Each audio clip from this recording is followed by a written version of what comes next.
फौजी अदालतें बनाने का तकरीबन फैसला हो चुका है और जो अदाद-ओ-शुमार मेरे पास आए हैं मैं वो आपके सामने रखना चाहता हूँ। एक तो 5 अदालतें बन रही हैं, 3 अदालतें रावलपिंडी के अंदर बनेंगी, 2 अदालतें लाहौर के अंदर बनेंगी और इसके अंदर केसेस कितने चलेंगे? अब तक का तखमीना ये है कि 44,937 लोग ऐसे हैं कि जो इन वाक़यात के अंदर मुलव्वस हैं। तो 44,937 लोगों की फ़हरिस्त तैयार हो गई है।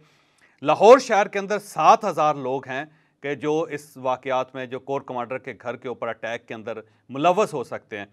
और ये जो टोटल 44,937 लोग हैं, इनमें से 16,028 लोग ऐसे हैं कि जो बाकायदा दहशतगर्दी के अंदर इन्वॉल्व हैं, जिन्होंने बाकायदा सरकारी अमलाक और प्राइवेट अमलाक के ऊपर हमला किया है और इन सब लोगों को आइडेंटिफाई कर लिया गया है। इनमें से 13,934 लोगों की शिनाख्त हो चुकी है। यानी 16,028 लोगों में से 13,934 लोगों की बाकायदा शिनाख्त हो चुकी है और इनमें से जो गिरफ्तार लोग हैं वो 8,911 लोग गिरफ्तार किए जा चुके हैं। यानी जो 13,934 लोग जिनकी शिनाख्त हुई है नादरा से और जिनकी तस्वीरें आ चुकी हैं और जिनके एड्रेसेस तलाश कर लिए गए, जिनके मोबाइल फ़ोन और अजीज़ रिश्तेदारों को तलाश कर लिया गया, उनमें से 8,911 लोगों को गिरफ्तार कर लिया गया और जिन लोगों के बारे में शकूक शुबात का इजहार किया जा रहा है या जिनके गिर्द घेरा तंग किया जा रहा है, उसमें 2 मीडिया मालकान भी शामिल हैं, जबकि 3 जुज़वी तौर पे मीडिया मालकान शामिल है, 2 कुलियतन शामिल हैं और उनके बारे में ये ख्याल किया जा रहा है, बल्कि ये सबूत मिल चुके हैं कि वो बाकायदा इस साजिश का हिस्सा थे और उन्होंने बाकायदा इस वायलेंस को प्रमोट किया। जबकि 3 ऐसे मीडिया मालकान हैं कि जिनके बारे में ख्याल ये किया जा रहा है कि हो सकता है वो कुल्ली तौर पे इन्वॉल्व ना हो, लेकिन जुज़वी तौर पे वो इन्वॉल्व थे और वो चाहते थे कि ये चीज़ फैले मज़ीद। तो 5 मीडिया मालकान भी ऐसे हैं जिनके खिलाफ घेरा तंग होगा और उन्हें सज़ा होगी या उनको अदालत के अंदर अपने आप को सरेंडर करना पड़ेगा। 89 यूट्यूबर्स हैं जिनकी फहरिस्त बनी है और 89 यूट्यूबर्स को बाकायदा गिरफ्तार किया जाएगा क्योंकि इन्होंने वायलेंस फैलाया और ये सारी चीज़ों को जो कुछ वहाँ पे हो रहा था इसको टिल्ट दे के ये साबित करने की कोशिश की थी कि इनकलाब पाकिस्तान के अंदर आ चुका है और इमरान खान साहब को अब इमाम खमीनी की तरह कंधों पे उठा के दोबारा प्राइम मिनिस्टर बनाया जा रहा है। तो ये 89 यूट्यूबर्स हैं। फिर इसके अंदर 13 टेलीविज़न एंकर्स हैं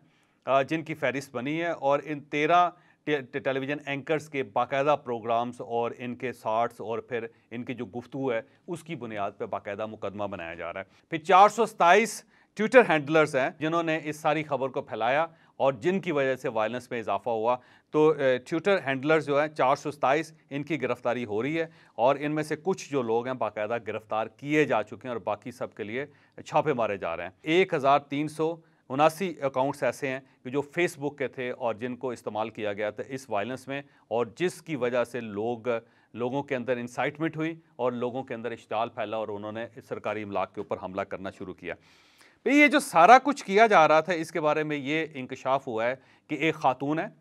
जो इन सब लोगों के साथ राब्ते में थी और उस खातून के साथ इमरान खान साहब का राब्ता था और जब वो पुलिस लेन्स के अंदर थे वहाँ से भी वो बाकायदा इस खातून को मैसेज दे रहे थे और ये खातून मैसेज आगे पहुँचा रही थी और इसमें एक पुलिस ऑफिसर का मोबाइल फ़ोन भी इस्तेमाल हुआ है जो उस वक्त पुलिस लेन में था और इमरान खान साहब के करीब था। तो उन्होंने उस पुलिस ऑफिसर ने अपना मोबाइल इमरान खान साहब को दे दिया था और इमरान खान साहब उसके मोबाइल से, उसके पेजेस से, उसके व्हाट्सएप से अपने लोगों के साथ राब्ते में थे और बाकायदा मैसेजेस भिजवा रहे थे और वो फ़ोन भी रिकवर कर लिया गया और उसमें से तमाम मैसेजेस जो वो भी पकड़ लिए गए हैं। तो अब वो पुलिस ऑफिसर जो है उसके खिलाफ भी कार्रवाई की जा रही है। इस सारे काम के अंदर एक चीज़ और सामने आई कि आज़म स्वाति के नाम से एक कोड नेम बनाया गया था और ये आज़म स्वाति वो आज़म स्वाति नहीं है जिनको आप और मैं जानते हैं और जो पुराने सेनेटर हैं पाकिस्तान तहरीक इंसाफ के और जिनको गिरफ्तार भी किया था और जिन्होंने अपना एक बयानिया भी पेश किया था, ये आज़म स्वाति वो आज़म स्वाति नहीं है। ये आज़म स्वाति एक कोड नेम है और एक बंदे के लिए कहा जा रहा है और बंदा कौन है वो भी आइडेंटिफाई हो गया है कि जो इस सारे मामले के पीछे था। तो अब उस शख्स की गिरफ्तारी भी अनकरीब हो जाएगी और वो आज़म स्वाति भी पकड़ा जाएगा। फिर इसी के अंदर जजेस के साथ रब्ता करने वाले लोग भी थे जिनको इमरान खान साहब बाकायदा इंस्ट्रक्शन देते थे, फिर वो जजेस से रब्ता करते थे और इसके अंदर एक ऐसे साहब भी हैं कि जो बाकायदा जज साहब के साथ मिले और उन दोनों ने वाक की और वाक करने की जो फुटेजेस है वो भी आ गई और उसके बाद फिर supreme court of Pakistan active हुई और हाई कोर्ट के अंदर भी एक्टिविटी नज़र आई। तो वो साहब भी ट्रेस कर लिए गए हैं। अब उनकी गिरफ्तारी भी होगी और फिर उनको भी पेश किया जाएगा। तो ये बाकायदा जो है सारी चीज़ें अब ऑब्वियस हो चुकी हैं, क्लियर हो चुकी हैं और ये भी पता चल गया है कि ये सारी जो मनसूबाबंदी की गई थी, ये 13 मार्च को स्टार्ट की गई थी और 13 मार्च को ये ख्याल किया जा रहा था कि हम अगर इमरान खान साहब को गिरफ्तार किया गया तो किस किस जगह पे किस किस शख्स ने पहुंचना है और उसने क्या करना है। और इसकी प्रैक्टिस जो है वो 1 मई को की गई थी, जब 1 मई को मज़दूरों का आलमी दिन था। तो उस वक्त इमरान खान साहब ने अपने वर्कर्स को एक्टिव किया था, आपको याद होगा। तो उस वक्त ये सबको इंस्ट्रक्शंस दी गई थी कि जिस जिस पोजीशन पे इन्होंने, अगर इमरान खान साहब गिरफ्तार हुए तो पहुंचना है, तो वहाँ पे ये 1 मई को पहुँच के वहाँ पे अपनी प्रेजेंस शो करें। लेकिन ज़ाहिर है 1 मई को इनका ये मनसूबा कामयाब नहीं हो सका था।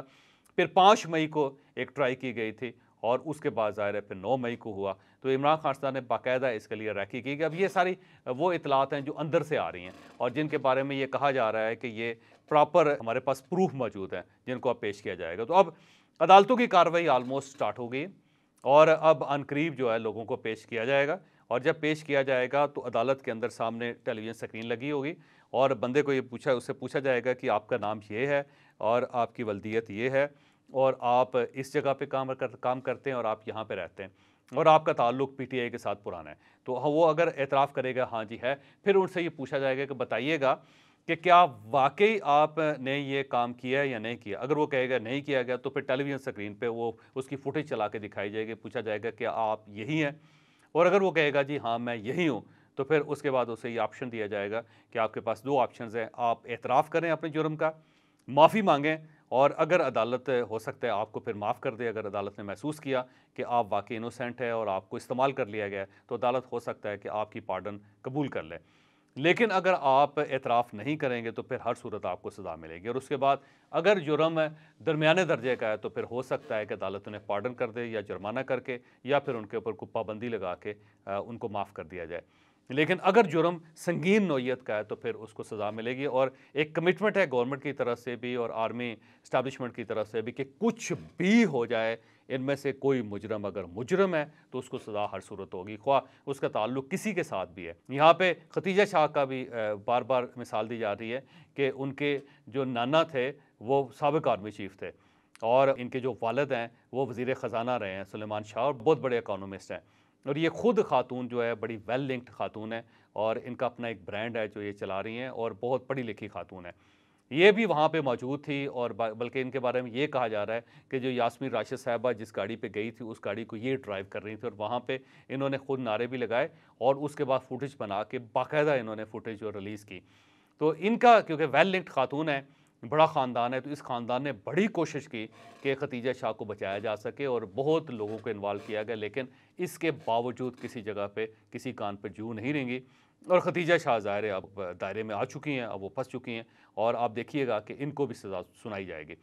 और सेम इसी तरह बहुत ऐसे लोग हैं जो बड़े ही वेल लिंक्ड हैं, उनका ताल्लुक प्राइम मिनिस्टर के साथ भी है, उनका ताल्लुक आसिफ अली ज़रदारी साहब के साथ भी है और उनका ताल्लुक मिलिट्री इस्टेब्लिशमेंट के साथ भी है, लेकिन उन्हें भी स्पेयर नहीं किया जा रहा। तो इन अदालतों के अंदर आने वाले दिनों में किसी शख्स के लिए कोई बहुत ज़्यादा गुंजाइश होती हुई नज़र नहीं आ रही मुझे और रीज़न उसकी ये है कि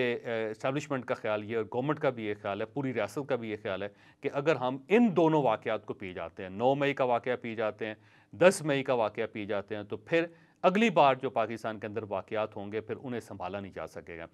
तो ये एक एंड है और ये बर्दाश्त की लिमिट है। अगर हम इसको भी बर्दाश्त कर गए तो फिर मामला जो है दुरुस्त नहीं होगा।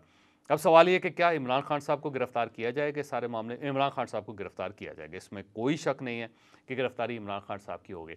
लेकिन इमरान खान साहब से पहले उनकी बेगम साहिबा की गिरफ़्तारी होगी, क्योंकि जब बेगम साहिबा गिरफ़्तार होंगी तो इमरान खान साहब जो कह रहे हैं ना मेरे 80% चांस है गिरफ़्तार होने का, तो वो 80% चांस उनकी बेगम है, क्योंकि जब वो गिरफ़्तार हो गई तो इमरान खान साहब वाकई सिर्फ 20% बचेंगे और उसके बाद ज़ाहिर है वो बहुत अरसा अकेले रहेंगे और ख़ासे फ्रस्ट्रेट रहेंगे, क्योंकि उनको मशवरा देने वाला या उनको रूहानी सपोर्ट देने वाला कोई शख्स नहीं होगा। और फिर इस दौरान जो अदालतों के अंदर लोग पहुँचेंगे वो इमरान खान साहब के बारे में एतराफ़ करेंगे, उसमें बहुत सारे लोग वादा मुआफ़ गवाह बनेंगे। वो बताएंगे कि इमरान खान साहब ने कब उनकी तरबियत की, कब ये ड्यूटीज़ लगवाई गई कि हमने क्या करना है क्या नहीं करना। और उसके बाद जब केस बाकायदा बन जाएगा और ये साबित हो जाएगा कि इमरान खान साहब इसमें मुलव्वस थे, तो फिर उसके बाद इनको मिलिट्री एक्ट के तहत इनको गिरफ्तार किया जाएगा और फिर इमरान खान साहब पर ट्रायल होगा। लेकिन उससे पहले पहले एक और वाक़या होगा, और वो वाक़या ये होगा कि इमरान खान साहब की सारी पार्टी तितर-बितर हो जाएगी।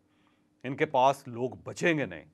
और जब लोग बचेंगे नहीं तो इमरान खान साहब अकेले हो जाएंगे, और जब अकेले हो जाएंगे तो फिर इनकी गिरफ्तारी हो जाएगी। फिर उसके बाद की सारी सूरत-ए-हाल आपके सामने। और ये जो ख्याल था ना इमरान खान साहब का कि मैं एक लकी आदमी हूँ, मैं हर किस्म के क्राइसिस से निकल जाता हूँ और अल्लाह ताला की सारी ताकतें मेरे साथ हैं, मेरा ख्याल है शायद अब वो मोहलत ख़त्म हो चुकी है। क्योंकि अल्लाह ताला जब मोहलत ख़त्म करता है तो उसके बाद फिर इंसान के साथ यही होता है जो अब इमरान खान साहब के साथ हो रहा है।